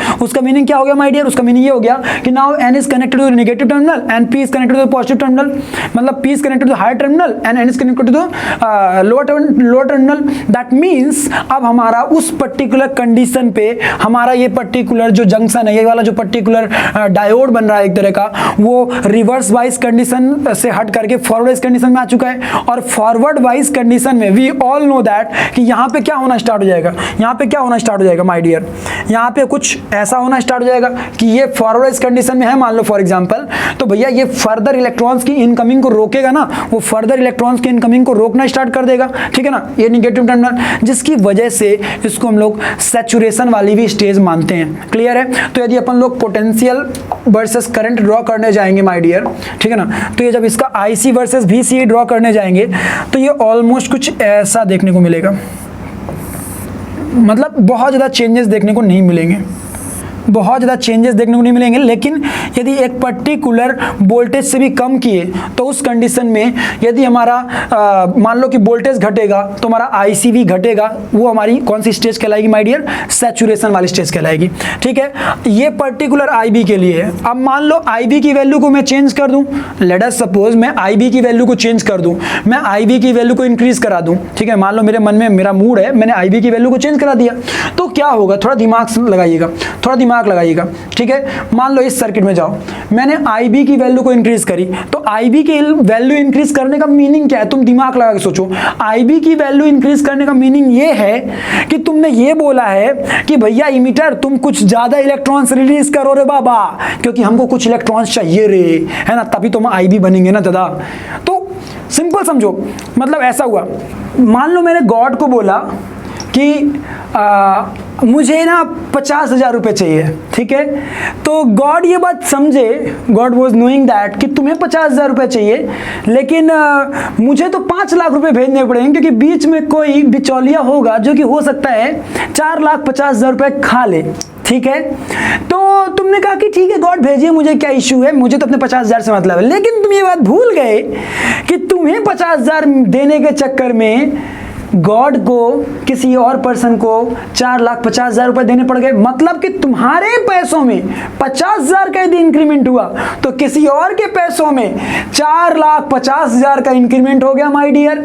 कहने का मेरा मीनिंग ये है कि तुमने थोड़ी सी IB की वैल्यू को चेंज कराने की कोशिश करी, तुमने थोड़ी सी IB की वैल्यू को चेंज कराने की कोशिश करी, तुमने थोड़ी सी IB की वैल्यू चेंज कराने की कोशिश करी, तो IC में बहुत ज्यादा चेंज देखने को मिल रहा। क्यों? क्योंकि कलेक्टर ऑलवेज तैयार बैठा है, कलेक्टर ऑलवेज तैयार बैठा कि हम तुम्हारा इमीटर का जितना भी इलेक्ट्रॉन आएगा ना, उनमें से कुछ इलेक्ट्रॉन ही तुम्हारे पास जान देंगे, बचा कुछ साला हम ले लेंगे पूरा, है। तो तुम्हारे पास मुश्किल से 2 से 3% जाएगा, 5% जाएगा, ठीक है ना। अब मान लो तुम अपने चेंज करते हो IB थोड़ा सा, तो मेरे में तो बहुत ज़्यादा चेंज जाएगा, क्योंकि तुम उस थोड़ा सा पाने के लिए तुम्हें मान लो 10 इलेक्ट्रॉन लाने पड़ेंगे, तो मेरे लाल हमें तो भैया 90 मिलने वाले हैं। ऐसा होता है। तो मुझे समझ में आ गया कि भाई कुछ ही ऐसा ऑलमोस्ट देखने को मिलेगा, मतलब for higher values of IB, for higher values of IB हमें हायर वैल्यूज ऑफ IC देखने को मिलेगा। Clear my dear? So this particular zone is also treated as saturation zone. इसको हम लोग क्या बोलते हैं माय डियर? सैचुरेशन जोन भी बोलते हैं, ठीक है। ये हमारा सैचुरेशन जोन हो गया एक तरह का, ठीक है। तो अभी आई होप सो आपको ये बात समझ में आ रही होगी कि how we are drawing input characteristic and how we are drawing output characteristics, and the most important thing is here एक और होता है म्यूचुअल कैरेक्टरिस्टिक, लेकिन वो सब हमारा टॉपिक ऑफ डिस्कशन नहीं है, जेई वाले में तो जनरली नहीं पूछ रहा है। वो ये होता है कि भाई IB के वेरिएशन को देखते हुए, फिर इनपुट को देखते हुए आउटपुट के बारे में सोचना, मतलब एक इससे कोई भी पर्टिकुलर वैल्यू उठा लो, ठीक है ना, IB और VB में से, और एक इनमें से कोई उठा लो, लाइक कि VB को चेंज कराते हुए IC के बारे में सोचना, that is mutual characteristic. Clear है माय डियर? तो इनपुट कैरेक्टरिस्टिक क्या होगा? आई होप सो क्लियर हो गया होगा। आउटपुट कैरेक्टरिस्टिक क्या होगा? आई होप सो क्लियर हो गया होगा। अब अपन लोग को देखना है बच्चों कि हमारा जो ट्रांजिस्टर होता है उसके बारे में हम लोगों ने बहुत सारी चीज़ें तो जान ली हैं, ठीक है। अब अपन लोग को ये देखना है कि हमारा जो ट्रांजिस्टर है वो कैसे एम्पलीफायर की तरह काम कर सकता है, how it can work as amplifier. तो पहले तो मैं ये समझना होगा कि एम्पलीफायर जो होता है, जो अपना एम्पलीफायर होता है, उसका काम क्या होता है माय डियर। तो आप ऐसे समझ सकते हैं आसान शब्दों में कि जैसे मैं यहाँ से कुछ भी बोल रहा हूँ, ठीक है, पॉसिबिलिटीज़ है कि वो जो भी मैंने मैसेज कन्वे किया है वो पहले साउंड मतलब प्रोड्यूस किया, मतलब मैंने एयर के प्रेशर में कुछ डिफरेंसेस पैदा हुए होंगे जिसकी वजह से वो बाद में जा करके एज अ सिग्नल के फॉर्म में कन्वर्ट होगा, इलेक्ट्रिकल सिग्नल के फॉर्म में कन्वर्ट होगा पोटेंशियल वेरिएशन के रिस्पेक्ट में, और फिर लेटर ऑन वो कन्वे किया जाएगा और फिर कोई सामने वाला पर्सन होगा जो उसको रिड्राइव करेगा, ठीक है। तो मान लो ऐसा हो जाए कि मैंने जो यहाँ से मैसेज भेजा है फॉर एग्जाम्पल, ठीक है ना, उस मैसेज का मैग्नीट्यूड मान लो कुछ ऐसा था फॉर एग्जाम्पल, ठीक है। और मान लो जब मैं वहाँ भेजा, जब तुम्हारे पास वो पहुँचा और वहाँ पे सेम मैग्नीट्यूड का सेम स्ट्रेंथ का यदि आपको मैसेज ना मिले तो ऑब्वियस सी बात है मैं मैसेज कुछ और कन्वे करना चाह रहा हूँ और मैसेज कन्वे कुछ और होगा। तो ऐसी कंडीशन में हमें सेम मैसेज नहीं मिल पाएगा। तो हमें उस चीज़ से बचने के लिए हम क्या चाहते हैं कि भाई यदि इसका मान लो आगे चल करके इसका धीरे धीरे कि एम्पलीट्यूड घट जाए, मान लो बहुत सारे बीच में प्रॉब्लम्स हो सकती है जिसकी वजह से यदि एम्पलीट्यूड घट जाए, ठीक है ना, तो हम उसको दोबारा एम्पलीफाई कर दें, दोबारा उसके एम्पलीट्यूड को बढ़ा दें और दोबारा हम सेम स्ट्रेंथ का मैसेज गेन कर सकें। क्लियर है? हम यही चाहेंगे, मतलब हम ये चाहेंगे कि भैया एम्पलीफायर मशीन का यूज़ करके और हम इसको दोबारा सेम स्ट्रेंथ का गेन कर ले जो स्ट्रेंथ इसकी हमने भेजी थी शुरुआत में, ठीक है। तो एम्पलीफायर का काम क्या होता है अभी समझ में आ गया हो आप लोगों को कि एक्चुअल सेम मैसेज को दोबारा रिट्राइव कराने में वो मदद करता है, ठीक है।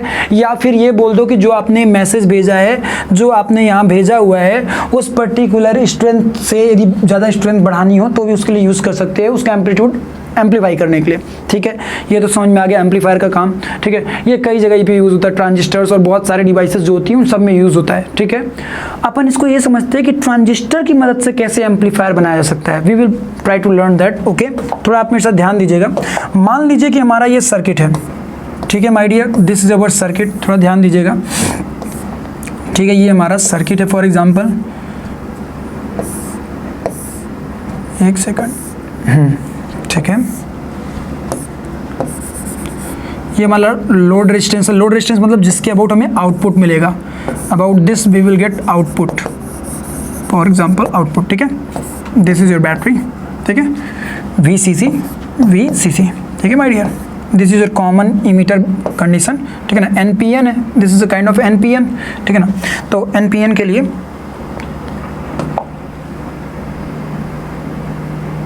ठीक है, मान लो कि ये मेरा इनपुट, यहाँ से मेरा इनपुट जाने वाला है, ठीक है बेटा। इनपुट बोले तो ये रेजिस्टेंस हो गया RB, ठीक है। यहाँ पे हमारी बैटरी हो गई, ठीक है, लाइक दिस। ये हमारा इमीटर हो गया, ये हमारा कलेक्टर हो गया, हमारा बेस हो गया, ठीक है माय डियर। ये मान लो हमारा अर्थ है, ठीक है। ऐसा कुछ हमारा सर्किट है, ठीक है। हम लोगों ने ऑलरेडी ये बात पढ़ रखी है कि late us suppose this is what, this is IB, ठीक है, this is IC and this is I, ठीक है। हम लोग एक बात समझने की कोशिश करते हैं। ये हमारा कुछ कॉमन इमिटर मोड में हमारा एक सर्किट है, ट्रांजिस्टर हमारा ये, ठीक है। यदि इस इनपुट सेक्शन से हम कुछ भी इनपुट फेड कराते हैं, ठीक है ना, कुछ भी हम इनपुट फेड कराते हैं, तो इनपुट फेड कराने की वजह से जो हमारा IB है वो चेंज होकर के लेट अस सपोज इंक्रीज कर गया बाय करंट डेल्टा IC। कितने करंट से इंक्रीज कर गया हमारा, मान लो कि डेल्टा IC करंट से इंक्रीज कर गया। तो अभी मैंने कुछ देर पहले बताया है आप लोगों को, जस्ट अभी कुछ देर पहले बताया है कि a little change in IB creates a large change in IC, ठीक है। क्यों? क्योंकि यार आप यहाँ से थोड़ा सा भी IB इंक्रीज कर रहे हो, मतलब लॉजिकली आप ये कह रहे हो कि IE को बोलोगे आई भैया, मतलब जो इमीटर भैया आप कुछ इलेक्ट्रॉन्स हमारे पास सप्लाई करो जिससे हमारा करंट इंक्रीज हो। तो कुछ इलेक्ट्रॉन सप्लाई करोगे तो यदि कुछ सप्लाई में से मान लो 2-4 यहाँ जा रहे हैं तो मेजर तो कहाँ जा रहे होंगे, IC में, मतलब कलेक्टर के पास जा रहे होंगे। तो जब कलेक्टर के पास मेजर जा रहे होंगे तो IC में भी सडन ग्रोथ देखने को मिलेगा। सो यदि अपन को IC में थोड़ा सा ग्रोथ देखने को मिलता है माय डियर, तो आपको सॉरी IB में यदि आपको थोड़ा सा ग्रोथ देखने को मिलता है बाय डेल्टा IB, तो आपको IC में लार्ज ग्रोथ देखने को मिलेगा बाय डेल्टा IC, ठीक है। मतलब आप देख सकते हैं small growth in current, input current is coming out as a large growth in output current. Clear है? तो आप ध्यान से देखिए, थोड़ा दिमाग लगाइएगा कि एक्चुअली कैसे आपने यहाँ पे एक छोटा सा, मान लीजिए आपने ऐसे मैसेज फेड कराया, ठीक है ना, छोटे एम्पलीट्यूड का, तो यहाँ पे आपको एक बड़े एम्पलीट्यूड का मैसेज मिलने की पॉसिबिलिटी है, ठीक है। अच्छा, यहाँ पे आप देख पा रहे होंगे कि इनका और इनके फेज में 180 का डिफरेंस है, ठीक है ना। तो डायरेक्टली मैं बोलूँगा बहुत दिमाग मत लगाओ, डायरेक्शन से सोच लो सीधे सीधे, ठीक है ना, कि एक का डायरेक्शन ऐसा तो दूसरे का डायरेक्शन ऐसा, बेस्ड ऑन दैट आप पोलरिटी को कंसीडर करते हुए बात मान सकते हो कि भाई इसमें यदि पॉजिटिव साइकिल दिख रही है तो उसके लिए output as a negative cycle दिख रहा है, ठीक है। और आप ये भी इसको बोल सकते हो कि भाई इनके बीच में पाई का फेज डिफरेंस है, क्लियर है, डायरेक्शन वाइज ऑब्जर्व करके, ठीक है ना, डायरेक्शन वाइज भी देख लो, कोई इशू वाली बात नहीं है, ठीक है। तो ये तो हम लोग को समझ में आ गया, बेसिक बातें समझ में आ गई हम लोग को कि इस इनपुट के लिए ये आउटपुट हम लोग को इसके अबाउट मिल जाएगा, लोड रेजिस्टेंस के अबाउट, ठीक है। अब इसके बारे में थोड़ा सा अपन लोग को डिटेल में समझना पड़ेगा, ठीक है, कि जो हमने इनपुट फेड कराया है और जो हमारा आउटपुट करंट मिल रहा है उनमें रिलेशन क्या होगा। तो वी ऑल नो दैट कि IC could be written as beta times of IB। तो अपन इसको डिफ्रेंशिएट करा के देखते तो ये क्या दिखता है, delta IC is equals to what, delta IC is equals to beta times of delta IB, ठीक है। मतलब आसान शब्दों में करंट गेन का फॉर्मूला कितना जाता है, current gain is what, delta IC by delta IB, that is your current gain my dear, clear. ये एक तरह का करंट गेन हो गया तुम्हारा, ठीक है, which is equivalent to what, beta, ठीक है। ये तो तुम्हारा आ गया आसान शब्दों में। अब मान लो तुमसे पूछा जाता है कि भाई कितना वोल्टेज गेन हुआ होगा, what will be the value of voltage gain. तो वोल्टेज गेन का मीनिंग क्या हुआ माय डियर, यदि यहाँ से हमने इनपुट वोल्टेज जो फेड कराया वो VI है, ठीक है ना, यदि हमने यहाँ से VI इनपुट फेड कराया तो यहाँ से क्या मिलना चाहिए मेरे भाई, VO मिलना चाहिए, बोले तो V आउटपुट। अब V आउटपुट मतलब बोले तो देखा जाए, ध्यान से देखा जाए तो आसान शब्दों में इसके अबाउट जो पोटेंशियल डिफरेंस हमको मिल रहा है that is our V output, ठीक है। तो आसान शब्दों में हम क्या लिख सकते थे कि V output is what, delta IC clear है, into RL about load resistance, clear my dear. And same pattern पे V इनपुट को हमको क्या लिख सकते थे माय डियर, V इनपुट को अपन लिख सकते थे डेल्टा IB, क्लियर है, delta IB into what, into RB मतलब बोले तो बेस वाला जो रेजिस्टेंस था, क्लियर है माय डियर, बेस साइड वाला, ठीक है। ये आ गया अपना। तो अपन को यदि बोले कोई कि वोल्टेज गेन कितने का हुआ, तो अपन ये बोल सकते हैं कि जो आउटपुट मिल रहा है और जो इनपुट मिल रहा है उन दोनों का रेशियो होना चाहिए एक तरह से लॉजिकली। तो आ गया V output upon V input, clear है। ऑलरेडी बैटरीज थी, ऑलरेडी वहाँ पे VCC और VB बैटरीज होंगी, लेकिन जो हमने एक्स्ट्रा इनपुट फेड कराया उसकी वजह से एक्स्ट्रा आउटपुट जो निकला, क्लियर है, इसके बारे में बात हो रही है। तो उनका जो रेशियो होगा that is your voltage gain. तो इसको अपन लोग इन दोनों को यूज़ कर लेते हैं माय डियर। जैसे इन दोनों को यूज़ कराएंगे तो ये आ जाएगा delta IC upon delta IB, clear है, इंटू RL अपॉन RB, ठीक है माय डियर। अब आसान शब्दों में देखो तो ये क्या तुम्हारा बीटा है, तो this is what, beta times of RL by RB, ठीक है बेटा। ये तुम्हारा आ चुका है क्या, this is your power gain in terms of beta, ठीक है। अब यदि तुमसे sorry this is voltage gain, अब तुमसे यदि कोई पूछे पावर गेन क्या होगा माय डियर, पावर गेन कितने का पावर गेन हुआ होगा, तो power gain is what, that is nothing like, मतलब कोई बहुत बड़ा एक टर्म नहीं है, ये तो बहुत छोटा सा टर्म है, that is what, current gain multiplied by voltage gain. तो करंट गेन कितना आ चुका है माय डियर, करंट गेन की ऑलरेडी वैल्यू तुम बीटा के फॉर्म में निकाल चुके हो, delta IC by delta IB, ठीक है ना। तो उसको पुट करा दो सीधे सीधे, तो वो कितना आ जाएगा, beta into beta times of what, RL upon RB, this is your voltage gain, this is your current gain, multiply करा, आ गया answer beta square into RL by RB, that is your power gain, clear है। तो power gain, voltage gain and current gain से related questions आप लोगों को JEE main में पूछे जाते हैं, इसीलिए हमारे मन में ऑलवेज ये फॉर्मूले एकदम क्रिस्टल क्लियर होने चाहिए, चाहे वो पावर गेन का हो, चाहे वो वोल्टेज गेन का हो और चाहे वो करंट गेन का हो, हमारे मन में हर फॉर्मूला क्लियर होना चाहिए। और देखो फॉर्मूलों के अलावा सबसे इंपॉर्टेंट चीज़ ये भी है कि हमें ये भी आइडिया होना चाहिए कि फेज डिफरेंस कितने का होता है इनपुट आउटपुट के बीच में, डायरेक्टली क्वेश्चन पूछ सकता है। हमें ये आइडिया होना चाहिए कि भाई कैसे यहाँ पे इनपुट फेड करा रहे हैं और कैसे वो एम्पलीफाइड फॉर्म में निकल पा रहा है एज आउटपुट, ठीक है ना। ऐसा क्यों हो रहा है कि IB को चेंज कराने पे IC में चेंजेस देखने को मिल सकते हैं। जब मैं आउटपुट कैरेक्टरिस्टिक बनवा रहा था तब मैंने आपको बताया था कुछ देर पहले कि भैया कैसे चेंज इन IB जो है वो IC में चेंजेस क्रिएट कर रहा, कैसे सैचुरेशन जोन आ रहा, कैसे एक्टिव जोन आ रहा, मैंने आप लोग को बताया था, उसमें पीछे पलटा के देख लीजिएगा पेज, ठीक है। तो आई होप सो कि सारा क्लियर हो गया होगा। एक्चुअली एक बात बताऊँ, मेरे को ना बहुत ज़्यादा प्रॉब्लम सहनी पड़ी। पहले एक बार प्रॉपर पूरा शूट कर लिया, ठीक है, और फिर उसमें साउंड ही नहीं आया, तो फिर सोचो दोबारा मेहनत करनी पड़ी। इसीलिए जो मैंने वीडियो डाली हुई है शॉर्ट्स में, उसमें कुछ और लिखा दिखेगा, कैसे और तरीके का, और इसमें कुछ और लिखा दिखेगा। वही है कि हार्ड वर्क करना पड़ता है कि भाई यार चलो, वहीं पर लगा कि यार क्या करूँ यार, समझ में नहीं आया, इतना बड़ा लेक्चर शूट कर लिया और फिर अब आउट हो गया सब कुछ। बट ठीक है, चलता है, जिंदगी का नाम ही है, कहते हैं ना कि फाइट। ठीक है, तो आई होप सो अभी क्लियर हो चुका होगा कैसे ये एम्पलीफायर की तरह काम कर रहा है, ये भी क्लियर हो चुका होगा। नाउ अगली टर्म आती है हमारे सामने कि how this particular transistor work as switch. ठीक है, तो इसको अपन आसान शब्दों में समझते हैं। जैसे मान लो ये फॉर एग्जांपल हमारा एक कोई भी ट्रांजिस्टर है, ठीक है बेटा, ये मान लो हमारा ट्रांजिस्टर है फॉर एग्जांपल, बेटा आसान शब्दों में समझिएगा। ठीक है, यहाँ पे मान लो कि मैं इनपुट फेड कराने वाला हूँ, ये वेरिएबल है इसलिए मैंने इसको इनपुट बोला। ठीक है, this is our we input, मतलब ये मेरा इनपुट है। ठीक है माय डियर, ये कुछ ऐसा है। ठीक है, फॉर एग्जांपल, और मैं इसके अबाउट आउटपुट लेने वाला हूँ, इस पर्टिकुलर रेजिस्टेंस के अबाउट आउटपुट लेने वाला हूँ। लेट अस सपोज ऐसे आउटपुट लेने वाला हूँ। ठीक है, ऐसे कुछ मैं आउटपुट लेने वाला हूँ। I will try to find out output VO about this. Okay my dear, थोड़ा ध्यान से देखिएगा। कोई भी ट्रांजिस्टर ले लीजिए, ऐसा कोई बहुत बड़ा डील नहीं है, देयर इज नथिंग लाइक कि बहुत बड़ा कोई डील है। क्लियर है, आपको ये समझना पड़ेगा बस। ठीक है, ये एक मिनट थोड़ा ध्यान से देखिएगा। ठीक है ना, कुछ भी बना लीजिए, कोई इशू नहीं है। ठीक है, बस इसको समझिए कि हो क्या रहा। मान लो कि मैं इनपुट वोल्टेज के रिस्पेक्ट में आउटपुट वोल्टेज को देखना चाहता हूँ। ठीक है, मैं इनपुट वोल्टेज के रिस्पेक्ट में आउटपुट वोल्टेज को देखना चाहता हूँ। ठीक है, कि भैया जो इनपुट फेड करा रहा हूँ उसके रिस्पेक्ट में आउटपुट कैसे मिल रहा होगा। तो I am gonna draw the graph between VO and VI। ठीक है, थोड़ा ध्यान दीजिएगा मेरे साथ, तो आप लोग को मज़ा आ जाएगा। देखिए, जब आपने V इनपुट की वैल्यू ऑलमोस्ट जीरो रखी होगी, V इनपुट की वैल्यू ऑलमोस्ट जीरो के इक्वल रखी होगी या बहुत ही स्मॉल रखी होगी, उस कंडीशन में माय डियर ये पर्टिकुलर जो अपना PN जंक्शन डायोड है, ये फॉरवर्ड वाइज कंडीशन में आया तो होगा, लेकिन इतना सफिशिएंट करंट नहीं होगा कि भैया IB की वैल्यू यहाँ पे डेवलप हो पाए। और जब IB की वैल्यू नेग्लिजिबली स्मॉल होगी तो सेम पैटर्न पे IC की वैल्यू नेग्लिजिबली स्मॉल होगी। दैट मीन्स कि IB is tending towards zero, so IC will also be tending towards zero.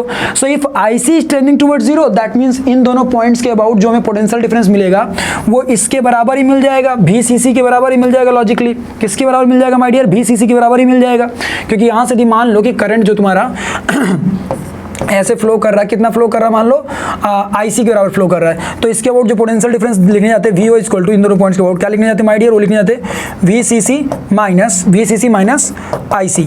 Clear? IC into RL। ठीक है ना, तो बेस्ड ऑन दैट उस एक्सप्रेशन को देखते हुए हमें एक आइडिया लग गया, आई गॉट टू नो कि भाई जब हमारा शुरुआत में IC की वैल्यू जीरो है तो VCC के बराबर ही हो जाएगा आउटपुट वोल्टेज। क्लियर है? बहुत अच्छे। ये ऐसा क्यों बोल रहा हूं मैं? Why I am saying this? क्योंकि हमें पता है जब फॉरवर्ड इस कंडीशन में होता है कोई भी, तो फॉरवर्ड इस कंडीशन में कैसे करंट ग्रोथ होती है, वी ऑल नो दैट ऐसे होता है, current versus applied voltage graph कुछ ऐसा देखने को मिलता है। ठीक है, ऐसा ये क्या दिखता है? ये कट ऑफ वोल्टेज के बारे में बताता है जब सडन ग्रोथ स्टार्ट होती है। ठीक है, अब मान लो तुम थोड़ा सा पहले जीरो रखे तो ऑलमोस्ट यहाँ पे करंट जीरो आया, जिसकी वजह से ये VCC के बराबर हो गया। मतलब इनपुट जब तुम्हारा जीरो था तो आउटपुट तुम्हें ऑलमोस्ट क्या मिल रहा है my dear? Output is almost VCC। ठीक है, आउटपुट इज ऑलमोस्ट VCC। ठीक है, अब मान लो तुमने थोड़ा सा इनपुट फेड कराया, थोड़ा सा वोल्टेज बढ़ाया, तो थोड़ा सा वोल्टेज बढ़ाओगे भी तो लार्ज चेंज इन IB तो देखने को मिलेगा नहीं जब तक कि कट ऑफ कंडीशन में नहीं पहुंचते। तो IC में भी बहुत ज़्यादा चेंजेस देखने को नहीं मिलेंगे, जिसकी वजह से आउटपुट वोल्टेज भी ऑलमोस्ट VCC के सिमिलर ही रहेगा। तो ये कुछ ऐसा ही अपन को देखने को मिलेगा। बहुत अच्छे। अब मान लो कि हमने जो इनपुट फिट कराया उसकी वजह से ये फॉरवर्ड वाइज कंडीशन में है और साथ में ऐसी कंडीशन पहुंच चुका है जब कट इन वोल्टेज मतलब जो थ्रेशोल्ड वोल्टेज होता है वहां पहुंच चुका है। तो अब सडन चेंज इन करंट देखने को मिलेगा माय डियर। तो जो सडन चेंज इन करंट देखने को मिलेगा, सिंपल शब्द में समझो, जो सडन चेंज इन करंट देखने को अपन को मिलेगा उसकी वजह से जब IB इंक्रीज करेगा तो IC भी इंक्रीज करेगा, और जब IC भी इंक्रीज करेगा तो सेम पैटर्न पे आपका VO की वैल्यू डिक्रीज करेगी, क्योंकि VCC माइनस ICRC। क्लियर है? So at the end of day आपका एक तरह से देखा जाए तो इसके अबाउट का पोटेंशियल डिफरेंस घट जाएगा। क्लियर है? मतलब आपका पोटेंशियल डिफरेंस यहाँ पे घटने लगेगा। ठीक है, अब मान लीजिए कि फर्दर आप और घटाते जाते हैं। ठीक है ना, आप इसकी वैल्यू IC की वैल्यू को बढ़ाने की कोशिश करते हैं कि IC की वैल्यू बढ़ती जाए। ठीक है ना, तो देखिए IC की वैल्यू बढ़ाने का मतलब क्या हो रहा है माय डियर कि इसके अबाउट को पोटेंशियल डिफरेंस घटाना और इसके बोर्ड को पोटेंशियल डिफरेंस घटाना मतलब वीओ की वैल्यू घटाना। अब जब वीओ की वैल्यू घटाना तो इसका मतलब ये भी होता है, वी ऑल नो दैट, कि एक कंडीशन ऐसी आएगी कि ये वाला जो जंक्शन है, कुछ देर पहले ही पढ़ाया था, ये वाला जो जंक्शन है ये किस में आ जाएगा, फॉरवर्ड वाइज कंडीशन में आ जाएगा। ये किस में आ जाएगा my dear, forward bias condition में आ जाएगा। और फॉरवर्ड वाइज कंडीशन में आ जाएगा तो फर्दर एक तरह से देखा जाए तो इलेक्ट्रॉन्स का फ्लो रुकने लगेगा और एक तरह से ये मान के चलो कि सैचुरेशन की स्टेज आ जाएगी। कौन सी स्टेट आ जाएगी माय डियर, सैचुरेशन स्टेट। कौन सी स्टेट आ जाएगी माय डियर, सैचुरेशन स्टेट। ठीक है, तो जिसकी वजह से हम ये बात बोल सकते हैं कि यदि हम फर्दर वी आई की वैल्यू को इंक्रीज कराएंगे तो वीओ की वैल्यू में ड्रॉप हो जाएगा। इसको ऐसे बनाता हूं मैं थोड़ा सा, वीओ की वैल्यू पहले घटी होगी और फिर फर्दर जीरो की तरफ ट्रेड्स करने लगी लाइक दिस। तो ये सैचुरेशन आ चुका होगा। तो ध्यान से देखो यहाँ पे, ध्यान से देखो यहाँ पे हमको तीन अलग अलग जोन दिख रहे हैं। इसको हम लोग बोलते हैं cut off voltage zone, cut off voltage zone, this is active zone and this is saturation zone. Saturation zone के बारे में ऑलरेडी हम लोग कहीं पे डिस्कशन कर चुके हैं पहले भी। So this is saturation zone. ठीक है, ये एक तरह से किसको शो कर रहा है माय डियर, हायर पोटेंशियल को शो कर रहा है, मतलब मान लिया 1 को शो कर रहा है, 1 को बाइनरी डिजिट्स में। ये हमारा लोअर पोटेंशियल को शो कर रहा है, मतलब एक तरह से किसको शो कर रहा है माय डियर, 0 को शो कर रहा है इन बाइनरी डिजिट्स। तो एक तरह से देखा जाए तो हम इनपुट वोल्टेज का जो हम इनपुट फिट करा रहे हैं, हम उसका मैग्नीट्यूड चेंज कराए टिचू, तो बेस्ड ऑन दैट हमारा आउटपुट का मैग्नीट्यूड भी चेंज कर सकता है। मतलब यदि हमें कभी हायर पोटेंशियल की जरूरत हो, मतलब 1 की जरूरत हो, तो अपन इनपुट थोड़ा कम करा देंगे। यदि लोअर पोटेंशियल की जरूरत हो, लाइक स्विच की 0 की जरूरत हो, है ना, मतलब 0 की जरूरत हो, 0 पोटेंशियल की जरूरत हो एज आउटपुट, तो पोटेंशियल बढ़ा देंगे, इधर से इनपुट फिट ज्यादा करा देंगे। तो बेस्ड ऑन दैट इनपुट, है ना, हम आउटपुट की वैल्यू डिसाइड कर सकते हैं। मतलब स्विच क्लियर है भैया, 0 से 1 के बीच में, 1 से 0, 0 से 1, 1 से 0। क्लियर है बच्चा पार्टी। इस तरीके से एक तरह से देखा जाए तो हमारा ये पर्टिकुलर ट्रांजिस्टर स्विच की तरह वर्क करता है। क्लियर है बच्चा पार्टी, अभी आपको ये बात समझ में आ गई होगी। तो देखिए हमारे लिए इम्पॉर्टेंट ये बहुत ज़्यादा नहीं था कि हम सब चीज़ें जानते हैं, इम्पॉर्टेंट ये था कि हम जो जानते हैं उसको थोड़ा सही जानते हैं। ठीक है, और एक बात मैं और सबको बताना चाहूँगा कि मेरा ये ब्रांच नहीं था, ठीक है ना, वो तो मैंने अभी आप लोगों को पढ़ाने के लिए थोड़ा सा रिवाइज़ किया क्योंकि IIT JEE टाइम पर मैं पढ़ा था इसको, ठीक है ना, और मैं इसको पढ़ाता नहीं था वैसे। ठीक है, मैं मतलब मेरे फिजिक्स में सारे टॉपिक ठीक ठाक हैं, ठीक है, लेकिन ये सब टॉपिक्स जो थे मैं पढ़ाता नहीं था। बट मुझे कमेंट जरूर देना, आपको ऐसा तो नहीं लगा ना कि मेरा सेमीकंडक्टर वीक है, ऐसा तो नहीं लगा आपको, ठीक है, क्योंकि मैंने बहुत कुछ यार बहुत स्पेशल कंटेंट दिया है, मुझे ऐसा लगता है मैंने बहुत स्पेशल कंटेंट दिया है। अब पता नहीं उसमें कुछ गलतियाँ भी हो सकती है क्योंकि यार जिन बुक से अपन पढ़ते हैं, ठीक है ना, या जहाँ से भी अपन नॉलेज गेन करते हैं, कई बार हम नॉलेज गेन करते वक्त हमारा जो लैंग्वेज को इंटरप्रेट करने का तरीका होता है वो हो सकता है कई बार गलत हो जाता है, जिसकी वजह से हम कई बार गलत इन्फॉर्मेशन भी मतलब एक तरह से देखा तो गेन कर लेते हैं। सो मैं एक सजेशन दूंगा, यदि कहीं पे कोई भी इशू आता है तो आप मुझे जरूर कमेंट करके बताएंगे and I will try to help you out. Okay, और सबसे इंपॉर्टेंट चीज़ है कि यदि कोई भी प्रॉब्लम होती है तो आप मुझे कमेंट करके बता सकते हैं जिससे कि मैं उसको नेक्स्ट टाइम पे अपने सुधार लूँ। तो ये हम लोगों ने देख लिया ट्रांजिस्टर से रिलेटेड A to Z चीज़ें। बच्चा पार्टी आई होप सो कि सब कुछ समझ में आया होगा आप लोगों को आज की क्लास में। यदि वीडियो अच्छा लगा हो तो दोस्तों के साथ शेयर करिएगा। सबसे इंपॉर्टेंट मेरा रिक्वेस्ट है सारे बच्चों से, मेरे को आप लोगों का सपोर्ट चाहिए। सारे बच्चे अपने व्हाट्सएप के या फेसबुक के स्टेटस में जरूर लगाएं क्योंकि बहुत सारे बच्चों के कॉन्टैक्ट नंबर्स मेरे भी कॉन्टैक्ट में रहते हैं तो मैं देखता हूं तो मुझे अच्छा लगता है, ठीक है ना। और दूसरी चीज़ ये कि आप अपने स्टेटस में लगाते तो आपकी वजह से 10 और बच्चे देखते हैं, तो इसलिए प्लीज़ इसको स्टेटस में अपने जरूर लगाएं जहाँ भी आप लगा सकते हैं, ठीक है। और सबसे इंपॉर्टेंट चीज़ कि be positive, fight hard, study hard, और सबसे इंपॉर्टेंट चीज़ नंबर हार्ड तो आएंगे ही आएंगे, सिंपल से कोई बात प्रॉब्लम वाली बात ही नहीं है। तो अभी अपन लोग एक तरह से देखा जाए तो इस पे एक सेशन और लेंगे, ठीक है, सेमीकंडक्टर्स पे, जिसमें कि हम लोग अच्छे क्वेश्चंस, अच्छे वेरिएशंस और साथ में लाइट इमिटिंग डायोड और फोटो सेल्स के बारे में थोड़ा बहुत अपन देखने की कोशिश करेंगे, ठीक है। But measure of the part जो होता है वो अपन कवर कर चुके हैं। सेमीकंडक्टर में ये मान के चलिए कि measure of the section is covered now. जो एक ट्रांजिस्टर का एक बहुत बड़ा रोल होता है, ट्रांजिस्टर से लोग डरते हैं, ट्रांजिस्टर को समझने की कोशिश करते हैं लेकिन समझ नहीं पाते, वो अभी क्लियरली समझ में आ गया होगा। और ट्रांजिस्टर की वर्किंग तो मैंने पहले ही क्लियरिफाई कर दिया इसी लेक्चर में। ओके बच्चा पार्टी, तो देख सकते हो ना आपकी मेरे पास अब सारी स्लाइड्स नहीं है ओपन करने पे, क्योंकि वो जब मैंने डिलीट किया तो वो जब मैं शूट किया दोबारा बीच में फ्लिपकार्ट वाले का सामान आ गया, मुझे जाना पड़ा लेने। फिर आया तो ये माइक का जो बटन होता है वो बटन मैंने गलत सेट कर दिया और जिसकी वजह से मेरे बैंड बच गए, ठीक है ना। तो फिर मेरे को दोबारा शूट करना पड़ा, अभी मतलब दोबारा शूट कर रहा हूँ। बट होप सो कि आपको लेक्चर अच्छा लगा होगा, तो खूब सारा पसंद करिएगा, दोस्तों के साथ शेयर करिएगा। और सबसे इंपॉर्टेंट चीज़, चैनल पर नए हो तो चैनल को सब्सक्राइब कर लेना। Thank you, love you all, take care.